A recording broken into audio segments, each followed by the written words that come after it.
first of all, Drew, thank you so much for taking time today to sit down and chat with us for a little bit. No, thank you for having me. Absolutely. So let's let's start from the very beginning. Growing up in Scotland, in Ayr, Scotland, I believe is the name of the town, correct? That's correct. You basically knew you wanted to get into the wrestling / sport entertainment business right away. Oh, no, sorry. You knew you wanted to get into the business pretty much as a kid, right? Yeah, I've known since I was 6 years old. I know this because my dad likes to tell the story of a family meeting that I called after I saw wrestling for the first time at my older cousin's house, and was like, my goodness, I'm so captivated, these larger than life superstars. That's what I'm going to do. I'm going to be a wrestler. So I got them together, told my mom, dad, and brother, I'm going to be a wrestler one day. And my parents said, cool, kids say stuff like that. I'm going to be a wrestler. I'm going to be an astronaut. All right. There's an elephant in the background there. I'll ride an elephant professionally one day. Like they say the darndest things, but I never deviated from that plan. I never changed my mind. My parents started to realize, he's been serious about this. He hasn't changed his mind. He'll grow out of it eventually. It's like saying you're a cowboy, but you get carried away and dress as a cowboy every Halloween for 12 years. I did that. I was a cowboy every year for 12 years. I live in Nashville now, so I'm living that dream too. And eventually, when I was 15, I started, my wrestling lessons. That took a long time to convince my mom to let me do. It was a 24-hour round trip, but she knew it was always the dream. So I just made a deal with my parents that day that they would support the dream that I've had my whole life, as long as I get my education, which I also did, get my degree in criminology from university. But from what I understood, because I kind of, just to get a little bit more background, I watched your episode of 24 on the WWE Network. There were no wrestling training schools in Scotland, so you had to go to England, correct? Yeah, as far as you can go in England, literally almost falling off the end of England, a place called Portsmouth, which is very close. If you've ever heard of the Cliffs of Dover, that's right at the end of England, where you can just jump off and swim to France or whatever if you're a very, very good swimmer. So it was as far as you could possibly go when I lived, the mid kind of western area of Scotland. So it was literally a 12-hour train journey, taking 3 different trains at 15 to get there, and then the same back. So 24-hour round trip just to take a wrestling lesson. And is that how you got hooked up with a indie promotion in Britain, and then eventually it led to ICW, correct? Yeah, I trained as often as I could afford at the place in Portsmouth. My mum and my nana would give me the money for anyway. So every school holiday, Easter holidays, I was down there for a few days to learn to wrestle. My summer holidays, I would spend a week down there. And it got to the point where I was like, this is just not sustainable. I need more training. I need more time in the ring.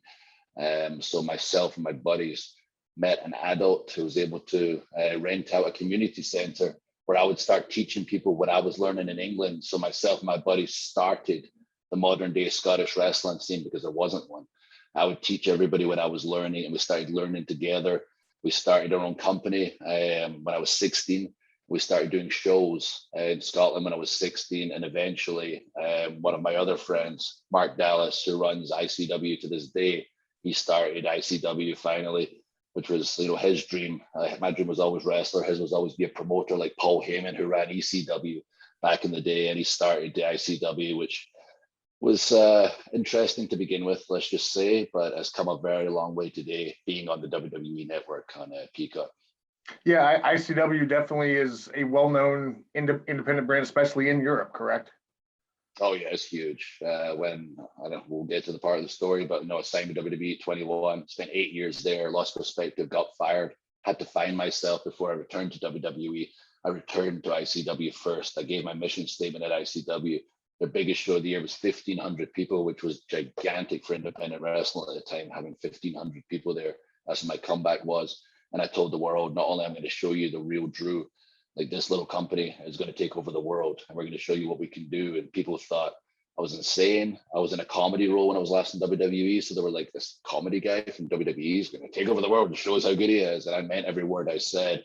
And together with my friends in Scotland and with ICW, we took that 1,500 to 2,000 with my first big match. The following year to 4,000. And the year after that, before I returned to WWE, the biggest independent show in UK wrestling over 30 years with over 7,000 people in the building. I did that with my buddies, which was such a cool feeling.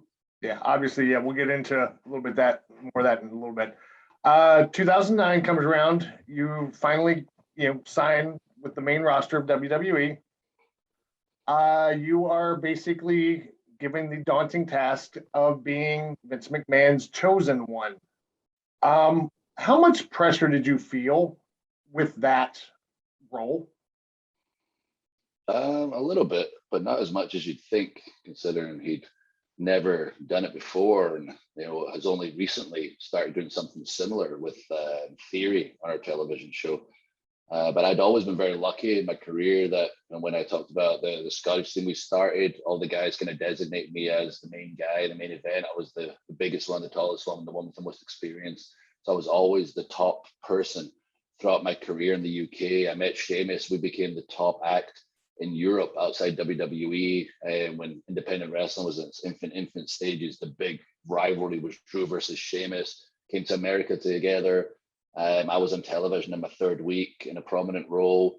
And I was in developmental as the champion there, FCW, Florida Championship Wrestling Heavyweight Champion. I was just always lucky enough to be in these top positions. So when I got the role of Vince McMahon's chosen one, as much as I was like, I understand this is a big deal, I was like, okay, this is just my current role, because then it's going to lead to being champion. Like I've been everywhere else. Why would it be any different than WWE? And then ended up not being the case, obviously. Yeah. But you did go on within a few months, Intercontinental Champion, correct?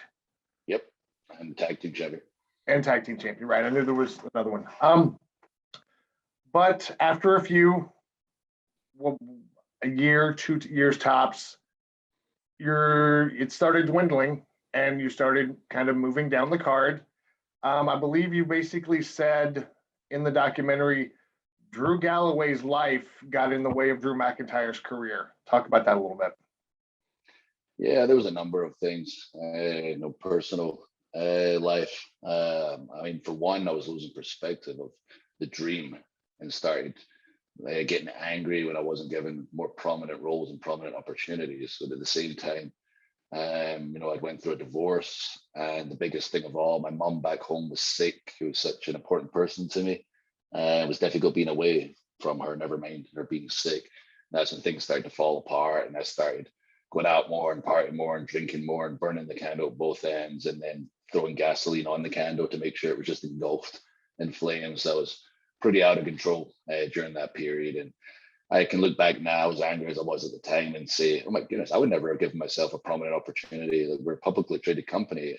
It's not just what you do on television, it's how you represent the company and yourself off screen. And I couldn't have been trusted at that time to represent the company the way it needs to be represented as a prominent figure. But yeah, I was out of control, and inevitably it led to my downfall on the card and eventually my firing from the company.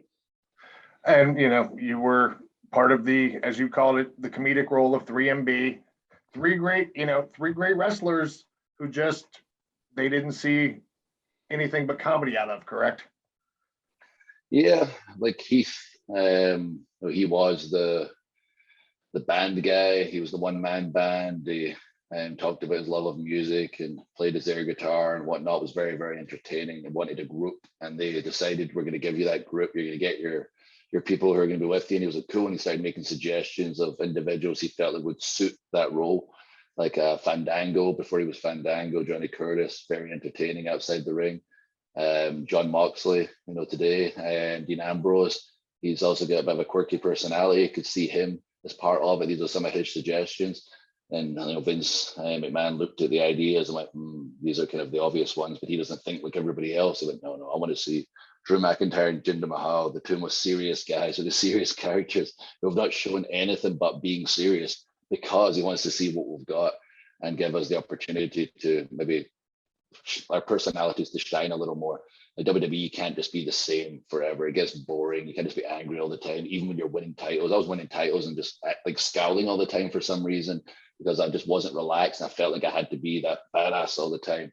And he was trying to bring something out of us while at the same time couldn't trust us in a prominent role. But okay, let's see if these guys can come out of their shell a little bit more with Heath. And that's why 3MB was put together. I had a broken wrist at the time. They didn't realize I needed surgery. So he did have bigger plans than it ended up materializing. But 6 weeks after we formed, I had to get wrist surgery. I couldn't touch anyone for about 6 months. So that kind of put the 3MB in the ground before we even started. 2014, ultimately, you get your release from WWE. You head back home, and you'd use that time for basic self-reflection. And how long was it before you realized, hey, I'm going in the wrong direction. I need to get things back on track. I need to get my career back on track. And then before you made what is known as a very, a very huge pop, to use the term, when you made your return to ICW. I mean, I realized that day, okay, this is kind of on me. I can either, I don't know, try and find some other avenue to make a living. Maybe that criminology degree will still come in handy. I'm still in my 20s. But I knew I wanted to keep wrestling. I knew there was a buzz going on in the independent wrestling world. It was on the rise, especially in ICW. And I get hit up with everybody and their dog trying to book me on wrestling shows. The second the news came out. And the one person who didn't was Mark Dallas in ICW. And I messaged him saying, yo, why have you not messaged me? I was like, I thought my friend might be upset. He lost his lifelong dream in his job. And we started talking about when I'd come in. And he said, I've got a show in 3 weeks. Obviously, you can't do that. It's too soon. No, why can't I do that? I want to do that, but I just want to keep it a secret. So between himself, myself, my girlfriend, who's now my wife, and his business partner, we kept it a secret, flew me in secret. And during that time, as we talked about in the documentary, it was hard for me to remember that period. I just assumed I had this idea, I went out and I achieved it and I took over the world. And it was my wife who reminded me about all the anxiety and the insecurity, uncertain that I could perform in the ring to a top level. So I'd been in this group for so long, uncertain if I could perform in the microphone at top level, because I'd never really had prior to that. I was very much reading off the scripts word for word. My entire career to that point, I was not comfortable in the microphone. So I had all these doubts about myself that she reminded me. I was like, damn it, that's right. I didn't just take over the world. I was a human. So I spent a few weeks just thinking about what I'd want to say and how I'd want to say it, and to just let the world know who Drew is. And we did the moment, which was perfect, where I came in as a surprise, lights out, lights on, kicked all the bad guys' butts, saved my friend's butt himself. Then I threw him off the stage. So I took out everybody, including my friend that I saved. And then I cut a promo for about 20 straight minutes, probably the longest promo I did by about 16 minutes. And from what I gather, when they get numbers from YouTube or whatever, they can tell how long people watch for, or if they scan through. Like, most people were watching it in its entirety, which is kind of unheard of, especially for independent wrestling, especially for Drew McIntyre, Drew Galloway. And I really was myself for the first time. I had this chip on my shoulder, and really had a message to get out there. And I didn't realize it would take so long to get out there, but it's amazing the fact that it caught fire so quickly and provided me these opportunities so quickly and so many platforms so quickly. And Mick Foley took the time to go on Stone Cold Steve Austin's podcast to say, you've got to watch this video. You've got to see this guy. And he texts Triple H saying, have you seen this version of him? People saying, since he left WWE, got so good. I was there 3 weeks ago, but I needed that. I needed that kick in the butt to find that within me. Even if they gave me the chance 3 weeks prior, I wouldn't have been the same guy. And it took, all those platforms, all those multiple companies believing in me, everyone looking to me like a leader, even though I didn't believe in myself, and faking it till the confidence came to finally find myself as a performer. And I did find myself as that top level performer and being comfortable outside the company. But at the same time, the immature boy was still there. And it took my wife to finally kick his butt and grow the hell up and become a man as well as a top level wrestling performer. So then you eventually make your way back to WWE, brought in as Dolph Ziggler's muscle, so to speak. That didn't last super long. And then at the beginning of, sorry about my dogs. At the beginning of 2020, you win the Royal Rumble. Basically, kind of Vince's plan, just almost 10 years later. Talk about winning the Royal Rumble, then we'll get into what happened after that. Yeah, it was amazing. Probably the highlight of my career was winning the Rumble, because I finally broke through the ceiling and got to that next level, which is not easy to do in WWE specifically. A lot of people get so far and do very well, but they can't just quite get to that next level. And that's what I felt like I was going to do. I was like, I'm doing well. I've returned. I did well in NXT, won the title, got hurt, returned to Raw, was with Dolph, tag team champions again. Then I was just kind of the bad guy who was angry all the time and talking about eating carcasses and saying things that humans don't say. And I was like, damn, I'm not being the guy I was outside the company. This is not quite working. And then when Paul Heyman was in charge of Raw, he saw me. I mean, he'd seen what I'd done before and worked very closely with Evolve. Former owner Gabe Sapolsky, his protege, was aware of what I was capable of, but gave me some chances to talk on the mic off screen. The right people saw it, started allowing me to talking on the mic and being myself leading into the Rumble. And suddenly the crowd started getting behind me. So I would talk a little trash. I would crush my opponent. I was still a bad guy, but I was being the real Drew finally again on WWE television. And people started responding in a big way, to the point where at Royal Rumble, they decided, hey, I think Drew's going to win this. I didn't know that. I got there on the day. I'd heard rumblings about something with Brock. I was like, my goodness, if I do something with Brock, that'd be great. Love to wrestle Brock Lesnar. I eventually eliminated Brock Lesnar in the Royal Rumble. I heard the reaction of 40,000 people, considering the performance he had in that Rumble, eliminating everybody single-handedly, half of the Royal Rumble himself. And my goodness, that's amazing. Fighting through the Royal Rumble, getting to the very end, and then hearing Edge come out. He'd been gone for 9 years. He was retired. He was never coming back. And here he is. I thought, oh no, they're going to boo me when I win.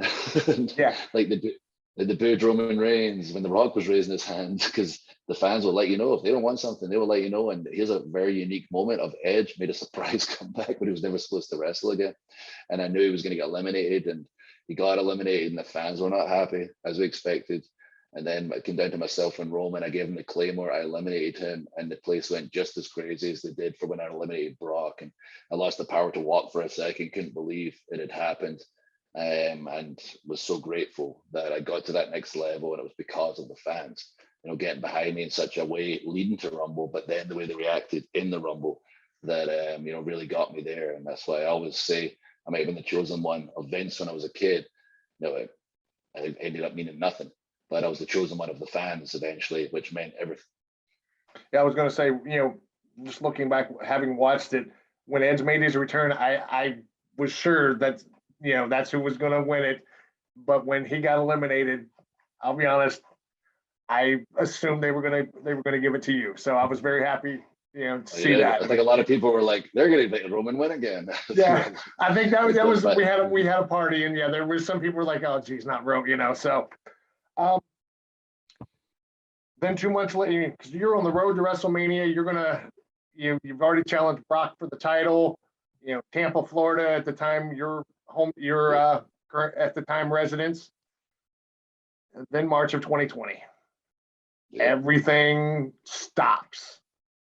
COVID-19 pandemic running rampant, basically running rampant. Will WrestleMania even happen?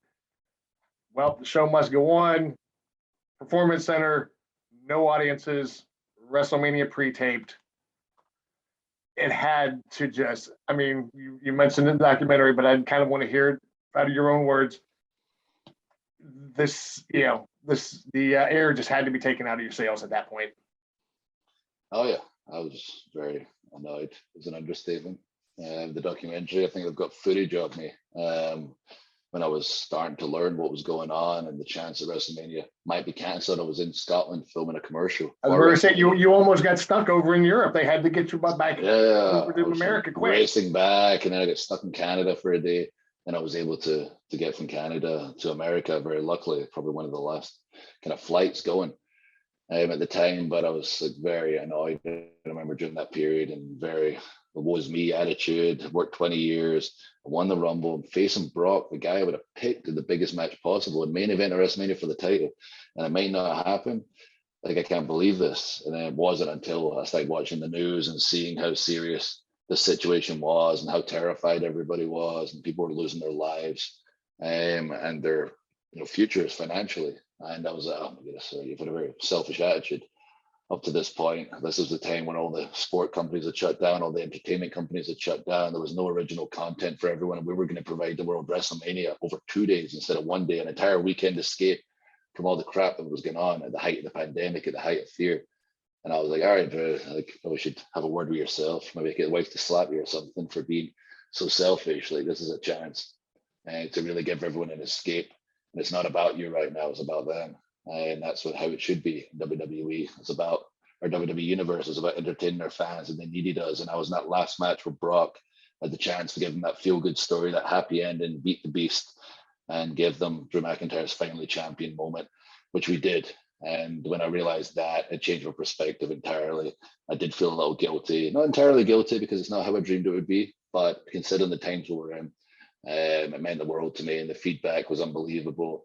We were up 60% socially, the social chatter from the year prior for WrestleMania. So there was so many people watched WrestleMania and used it as an escape, and it's something I'll always be very proud of. So basically, you were given the task of leading the company, at least at the start, through the pandemic. How did you feel with that role? I mean, I always said, considering everything I've been through, there's no one else in WWE that's had the career like Drew McIntyre, like being part of independent wrestling at its infant stages when I was a kid, been signed at 21, been given such a prominent role, losing it, been given every role in the company, then getting fired, and then becoming a success outside the company. Not just an independent level, like a lot of people, like making a huge difference business-wise in the independent level, and really being one of the leaders in the rise of independent wrestling of 2014 to 2017, which led to a lot of those faces during that time with me starting a whole new company. Like, that was such an amazing time, and coming back to WWE, and again, like, I told them, I was like, listen, I'm back, I'm a different guy, I'm the man. Ready to lead the charge no matter what the situation is. Just give me the ball. And I meant it. And I even meant it in a time I didn't think would happen. Like I said, any situation. I didn't specify a worldwide pandemic because nobody knew that was going to happen. But I still felt the same. That was, you give me the ball no matter what the times we're living in are. There's no one that's been through what I've been through. Nothing's going to phase me. And it didn't phase me. I was very proud that I became the guy during that time, became the one to lead the charge. I appreciate when everybody says, like, Drew carried the company during that time. I was like, didn't. We all carried the company, the people on screen, the people backstage, everyone that was working together. I was just very fortunate. I was the one, kind of the forefront, showing the rest of the roster there's no wrong answers. Let's try things, talking down the camera, breaking the fourth wall, throwing things against the wall, seeing what sticks, and letting them know, just try things because there's no wrong answers right now. That was my role, and we did it together during that time. A couple more questions and I'll let you go. I know who I would think how you would answer this question, but I want to hear it from you. Who's your favorite person to work with? I got a couple. Roman's up there, obviously, especially, his Farmer himself was amazing to work with. He's such a talented athlete in the ring. Personality-wise, he still hadn't found who he was because he was playing a role. He wasn't himself, and he did very well playing a role. Was given the biggest opportunities of all time, and for a reason, because they knew this is the guy. And now that he finally has a chance to be his true self, he's absolutely killing it, has been for 2 years. And I love interacting with that current character, and I love when I get the chance again to interact with that current character.